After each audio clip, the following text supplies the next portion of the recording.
കുഞ്ഞിച്ച സുഹൃത്തുക്കളെ, ഞാൻ നിങ്ങളുടെ സ്വന്തം എക്സ്ട്രാ കോമിക്. നമ്മൾ ഇന്ന് എക്സ്പ്ലെയിൻ ചെയ്യാൻ പോകുന്നത് വൺ പീസിന്റെ ഹിസ്റ്ററിയിൽ തന്നെ one of the best chapter ആയിട്ടുള്ള 1138 ഇതേപോലെയുള്ള മാങ്ക എക്സ്പ്ലനേഷൻ സീരീസ് ഒക്കെ മിസ്സാകാതിരിക്കാൻ വേണ്ടി ഇപ്പോൾ തന്നെ നിങ്ങൾ നമ്മുടെ പേജ് സബ് ചെയ്ത് വെച്ചോ. കുറെ അധികം കൂട്ടുകാർ ഇപ്പോഴും സബ് ചെയ്താണ് നമ്മുടെ വീഡിയോസ് ഒക്കെ കാണുന്നത്. പിന്നെ ഞാൻ ചെറിയൊരു ടാർജറ്റ് വെക്കുന്നുണ്ട്. വളരെ സിമ്പിൾ ആയിട്ട് തന്നെ നമുക്ക് അച്ചീവ് ചെയ്യാൻ സാധിക്കുന്ന ഒരു ടാർജറ്റ് ആണ് 1000 ലൈക്സ് ആണ്. വൺ പീസ് ഫാൻസ് എല്ലാവരും ഒന്ന് മനസ്സ് വെച്ച് കഴിഞ്ഞാൽ വളരെ സിമ്പിൾ ആയിട്ട് തന്നെ വീഡിയോക്ക് കിടക്കുന്നതിന് മുമ്പ് ചെറിയൊരു കാര്യം കൂടെ പറഞ്ഞേക്കാം. നമ്മുടെ ഈ ഒരു വീഡിയോ നിങ്ങൾ ഒരു സെക്കൻഡ് പോലും സ്കിപ്പ് ചെയ്യാതെ ഫുൾ ആയിട്ട് കാണാൻ ശ്രമിക്കുക. കാരണം മറ്റൊന്നുമില്ല, വൺ പീസിന്റെ ചരിത്രത്തിൽ തന്നെ ഏറ്റവും മനോഹരമായ ഒരു ചാപ്റ്റർ ആണ് ഓഡ നമുക്ക് വേണ്ടി വരച്ചിട്ടുള്ളത്. ചാപ്റ്ററിന്റെ തുടക്കത്തിൽ നമ്മുടെ ലോക്കിനാണ് കാണിക്കുന്നത്. പുള്ളിക്കാരനായിട്ട് ഒന്ന് അനങ്ങാൻ പോലും സാധിക്കാതെ വളരെയധികം വേദനയൊക്കെ സഹിച്ച് അവിടെ കിടക്കുവാണ്. എന്നിട്ട് പുള്ളിക്കാരൻ നമ്മുടെ ഷാംറോക്കിനോട് ചോദിക്കുന്നുണ്ട്, നിന്നെ കാണാൻ കറക്റ്റ് റെഡ് ഹെയർ ഷാങ്സിനെ പോലെ തന്നെയാണല്ലോ, ഇതെനിക്കൊരു കോയിൻസിഡൻസ് ആണെന്ന് തോന്നുന്നില്ല, നിനക്ക് എന്തെങ്കിലും ഇതിനെപ്പറ്റി പറയാനുണ്ടോ? ഷാംറോക്ക് ഒന്നും വേണ്ടാതെ തിരിഞ്ഞ് നമ്മുടെ ലോക്കിനെ നോക്കുന്നുണ്ട്. അപ്പൊ നമ്മുടെ ഗുങ്കോ പറയുകയും ചെയ്യും, നീ നിന്റെ കാര്യം മാത്രം നോക്കിയാൽ മതി, മറ്റുള്ളവരുടെ കാര്യത്തിൽ തലയിടാൻ നിൽക്കേണ്ട. അപ്പോൾ എനിക്ക് തെറ്റില്ല,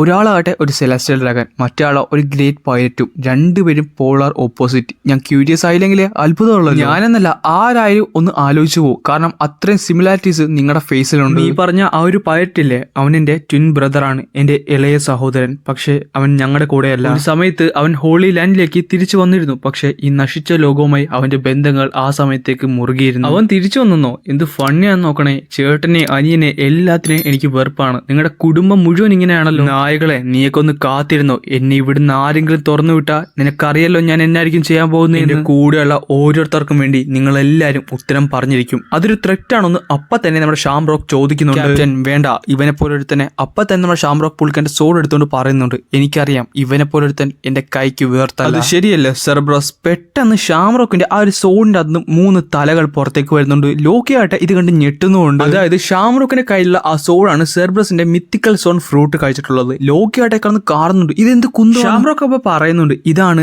എന്റെ ബൈറ്റിംഗ് ബ്ലേഡ്. അപ്പൊ തന്നെ അതിന്റെ അകത്ത് ഒരു നായയുടെ വായിക്കൂടെ ഒരു സോഡ് പുറത്തേക്ക് വരും. ക്രീപ്പി ആയിട്ടാണ് നമ്മുടെ ലോക്കി അത് ഫീൽ ചെയ്തത്. അപ്പൊ തന്നെ ബാക്കിയുള്ള 2 നായ്ക്കളുടെ വായിക്കൂടെ ആ ഒരു സോഡ് പുറത്തേക്ക് വരും. എന്നിട്ട് അവരുടെ കോളർ പെട്ടെന്ന് കിടന്ന് കറങ്ങാൻ തുടങ്ങും. ഗുങ്കോ ആ സമയത്ത് പുള്ളിക്കാരുടെ പവേഴ്സ് യൂസ് ചെയ്ത് ഒരു പക്ഷിയെ പോലെ ഒരു ഫിഗർ ഉണ്ടാക്കുന്നുണ്ട്. എന്നിട്ട് പറയുന്നുണ്ട്, ക്യാപ്റ്റൻ ഇവിടുത്തെ പരിപാടി കഴിഞ്ഞെങ്കിൽ നമുക്ക് അങ്ങോട്ട് പോകാം. ഷാംറോക്കും പുള്ളിക്കാരന്റെ ഫസ്റ്റ് അറ്റാക്ക് യൂസ് ചെയ്യുന്നുണ്ട്. ആ 3 തലകളും പെട്ടെന്ന് അതിന്റെ ബോഡിയിൽ നിന്ന് വിട്ട് നേരെ ആകാശത്തേക്ക് പറന്നു ഉയരും. അതേസമയം ഷാംറോക്കും അവിടുന്ന് പോയിരുന്നു. ഷാംറോക്ക് ആ സമയത്ത് പറയുന്നുണ്ട്, നിനക്ക് എപ്പോ വേണമെങ്കിലും എന്റെ പുറകെ വരാം, പക്ഷെ ആദ്യം നീ ഇത് സർവേ ചെയ്യുമോ എന്ന് ഒന്ന് നോക്ക്. ലോക്കി അപ്പോഴാണ് ആ ഒരു കാര്യം ശ്രദ്ധിക്കുന്നത്. ആ പറന്നു പോയ ആ 3 തലകളും പെട്ടെന്ന് തിരിഞ്ഞു വരുന്നുണ്ട് ലോക്കിയുടെ നേരെ തന്നെ. ലോക്കി കിടന്ന് പേടിക്കുന്നു. ആ നായകൾ വളരെയധികം സ്പീഡിൽ വന്നുകൊണ്ട് ലോക്കിയുടെ ശരീരത്തേക്ക് ആ വാളുകൾ കുത്തി ഇറക്കിക്കൊണ്ടാണ് അത് അവിടെ കഴിയുന്നത്. ലോക്കി കിടന്ന് കാറുന്ന ഒച്ചയും നമുക്ക് കേൾക്കാം. ഇതിങ്ങനെ പോയാൽ പറ്റുമെന്ന് എനിക്ക് തോന്നുന്നില്ല. അതുകൊണ്ട് നമുക്ക് ആദ്യം അവരുടെ പിള്ളേരെ തട്ടിയെടുക്കാം. അത് മാത്രമല്ല, എനിക്ക് ഇനി ഒരാളെ കൂടെ ആവശ്യമുണ്ട്. ഗുങ്കോ ചോദിക്കുന്നുണ്ട്, ക്യാപ്റ്റൻ ഞാൻ ആരെ വേണം വിളിക്കേണ്ടത്? പിന്നെ കാണിക്കുന്നത് ആ ഒരു ക്യാസിലാണ്. ലൂഫി കിടന്ന് കാറുന്നുണ്ട്. അല്ല, നിങ്ങൾ കള്ളമാണ് പറയുന്നത്, ഷാങ്സ് ഒരിക്കലും അങ്ങനെ ചെയ്യത്തില്ല. ഞാൻ പറയുന്നത് സത്യമാണ്. ഷാങ്സിനെ ഞാൻ കുറെ വട്ടം എന്റെ കണ്ണുകൾ കൊണ്ട് കണ്ടിട്ടുണ്ട്. ഇതിനു മുമ്പ് ഞാൻ ഷാങ്സിനെ പലവട്ടം കണ്ടിട്ടുണ്ട്. അതുകൊണ്ട് എനിക്ക് ഉറപ്പാണ് ആ വന്നത് ഷാങ്സ് തന്നെയാണ്. ലൂഫി പറയുന്നുണ്ട്, എനിക്കറിയാവുന്ന ഷാങ്സ് എന്തായാലും അങ്ങനെയൊന്നുമല്ല. ഷാങ്സ് വളരെ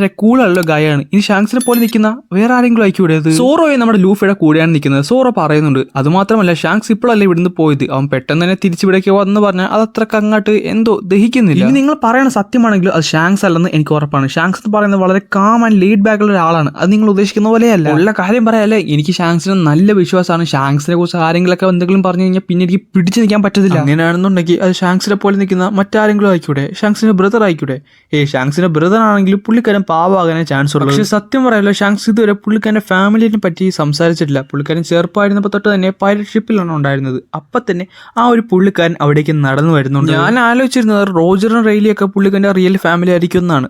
ഫുൾ ക്രൂ പുള്ളിക്കാരന്റെ റിയൽ ഫാമിലിയാണ്. പിന്നെ ബഗിനെ ഞാൻ കൂട്ടുന്നില്ല. പിന്നെ ഇവിടെ ഫ്രാങ്കിനെ കൂട്ടരാണ് കാണിക്കുന്നത്. ഫ്രാങ്ക് പറയുന്നുണ്ട്, സത്യം പറഞ്ഞാൽ ഞാൻ വിചാരിച്ചത് ആഡം സ്ട്രീ ഭയങ്കര റെയർ ആണെന്നാണ്. പക്ഷെ ഇതിന്റെ കണ്ണെത്താ ദൂരത്തോളം ആഡം സ്ട്രീ ആണ്. സത്യം പറഞ്ഞ് ഇതിന് ഇത്രയും വില ഉണ്ടായിരുന്നു പുറത്ത്, എനിക്കൊരു പിടുത്തില്ലായിരുന്നു. അങ്ങനെയാണെന്നുണ്ടെങ്കിൽ ഞാൻ കുറച്ച് പുറത്ത് പോയി വിറ്റാലോ എന്ന് ആലോചിക്കും. ഫ്രാങ്ക് ഇപ്പൊ പറയുന്നുണ്ട്, നീ എന്തുവാണ് ഈ പറയുന്നത്, അതൊരു സീക്രട്ട് ട്രീ അല്ലേ, അതങ്ങനെ വെട്ടിമുറിക്കൊന്നും വേണ്ട, അതത്ര നല്ലതും അല്ല. എന്നിട്ട് ഫ്രാങ്ക് നമ്മുടെ റിപ്ലിയുടെ കയ്യിൽ നിന്ന് താഴെ ഇറങ്ങുന്നുണ്ട്. അപ്പോഴാണ് പുള്ളിക്കാരൻ ഒരു കാര്യം ദൂരെ ശ്രദ്ധിക്കുന്നത്. അതൊരു ഗ്രാഫിറ്റിയാ, വർഷങ്ങൾക്ക് മുമ്പുള്ള. ഇപ്പൊ എല്ലാവരും അതൊരു കൾച്ചർ ഹെറിറ്റേജ് സൈറ്റ് ആണ് കാണുന്നത്. കാരണം അതിന് നല്ല ഹിസ്റ്റോറിക്കൽ വാല്യൂ ഒക്കെ കണ്ടിട്ട് അത് ഏകദേശം ഒരു ഡൂഡിൽ പോലെയാണല്ലോ. അപ്പൊ നമ്മുടെ ഫ്രാങ്കി അവിടേക്ക് ഓടുന്നുണ്ട്. ഏകദേശം അതൊക്കെ പോലെ അത് പറയപ്പെടുന്നത് 900 മുതൽ 800 വർഷങ്ങൾക്ക് ഇടയിലുള്ള ഒരു സംഭവമായിട്ടാണ്. ചുരുക്കം പറയുകയാണെങ്കിൽ അത് വോയിഡ് സെഞ്ചുറിയുള്ള നടുവിലുള്ള കാര്യങ്ങളാണ് പറയുന്നത്. ഇത് കേൾക്കാനടുത്ത് ഫ്രാങ്കി ഞെട്ടിപ്പോകുന്നുണ്ട്. എന്നിട്ട് പറയുന്നുണ്ട് അങ്ങനെയാണെന്നുണ്ടെങ്കിൽ ഇത് എങ്ങനെയെങ്കിലും റോബിനെ കാണിച്ചേ പറ്റൂ.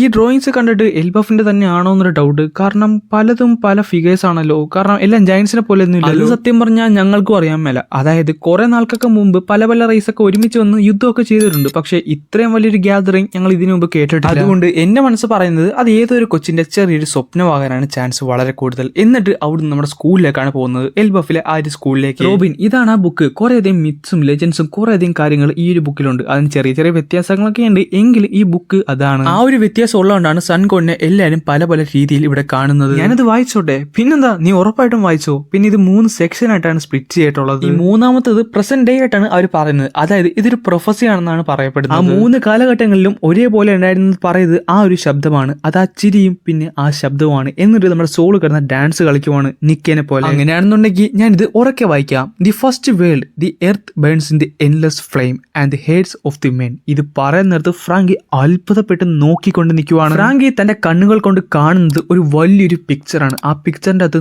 100,000 കാര്യങ്ങൾ ഒളിഞ്ഞു കിടപ്പുണ്ട്. ഇവിടെ 3 ലോകത്തിനെ പറ്റി പറയുന്നുണ്ട്. ആദ്യത്തെ ലോകം എങ്ങനെയാണ് നശിച്ചെന്നും, രണ്ടാമത്തെ ലോകം എങ്ങനെയാണ് നശിച്ചെന്നും, മൂന്നാമത്തെ ലോകം ഇനി എങ്ങനെയായിരിക്കും നശിക്കാൻ പോകുന്നതെന്നും പറയുന്നു. സോ നമ്മുടെ ഫ്രാങ്കി അത്ഭുതപ്പെട്ട് ആ ഒരു സാധനവും നോക്കിക്കൊണ്ടാണ് ഈ ചാപ്റ്റർ അങ്ങനെ ഇവിടെ അവസാനിക്കുന്നത്.